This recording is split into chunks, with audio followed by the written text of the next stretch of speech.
Americans vote.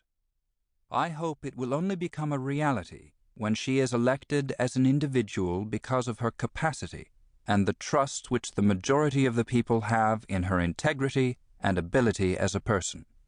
The future lies before us, however, and women have a big contribution to make. So let us hope that when a woman does assume any important office, it will be because the services she can render are apparent to all. The audience applauded, and Mrs. Roosevelt smiled. I'm in, and I'm in to win. With that supremely confident pronouncement, Hillary Rodham Clinton took the first bold step toward becoming America's first female president. Her declaration came in an email message that landed in millions of Americans' inboxes at 10 a.m. sharp on Saturday, January 20th, 2007. On her website, Hillary posted a video announcing her intention to fulfill her hero Eleanor Roosevelt's vision and make history.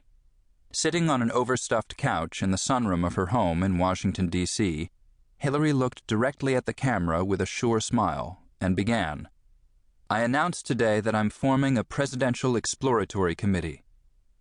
I'm not just beginning a campaign, though. I'm beginning a conversation. With you. With America. We all need to be part of the discussion if we are all going to be part of the solution. And all of us have to be part of the solution. With her right arm draped across the pillow, Hillary appeared relaxed, confident, energized, and refreshed. Her message was one of inclusion, but she pointedly made the announcement alone, without her husband or their daughter. Their absence was conspicuous, but after all, this was Hillary's moment. She spoke intimately, as she might to a friend, as if her announcement was the most casual and proper thing to do. Let's talk. Let's chat, she said brightly. Let's start a dialogue about your ideas and mine, because the conversation in Washington has been just a little one-sided lately, don't you think? And we can all see how well that works. And while I can't visit everyone's living room, I can try. During her Senate campaign in 1999 and 2000, a listening tour had helped Hillary overcome the image of a carpetbagger who had moved to New York to use it as a launching pad for the presidency. Since entering the Senate, in just 6 years, Hillary had transformed herself into a hard-working leader and a formidable politician with a very real chance of becoming the 44th President of the United States. It was quite an accomplishment when one considered the way that Hillary had first introduced herself to America 15 years earlier, nearly to the day, than the initiation of her presidential campaign. Then, Hillary was appearing on national television, sitting on a couch in a suite at the Ritz-Carlton Hotel in Boston. Next to her was her husband, Bill Clinton, who was running for president. It was Super Bowl Sunday, and the Clintons were appearing together on CBS TV's 60 Minutes to discuss the allegation that Bill had carried on a 12-year affair with a former television reporter and lounge singer named Jennifer Flowers. I have acknowledged wrongdoing, Bill said. I have acknowledged causing pain in my marriage. With that, America began to get to know the woman sitting alongside him.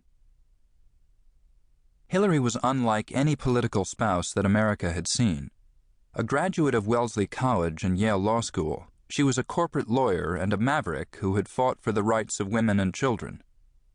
Now, millions of Americans watched as she stood by her husband at a moment of crisis that endangered his campaign, and presumably their union. Hillary sat poised, almost defiant. When she spoke, she told America that she believed her husband's explanation, and she made it clear that her faith in him should be good enough for everyone. She was not, she sharply declared, with a slight slip into the southern drawl she had picked up during her years in Arkansas, some little woman standing by her man like Tammy Wynette. Elaborating, Hillary explained, I'm sitting here because I love him, and I respect him, and I honor what he's been through and what we've been through together.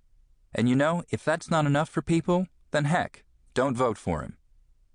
Both comments struck some viewers as tart, clinical, and even arrogant. Although Hillary's raw, standoffish performance might not have been the best way for Americans to get to know her, it helped her husband to overcome the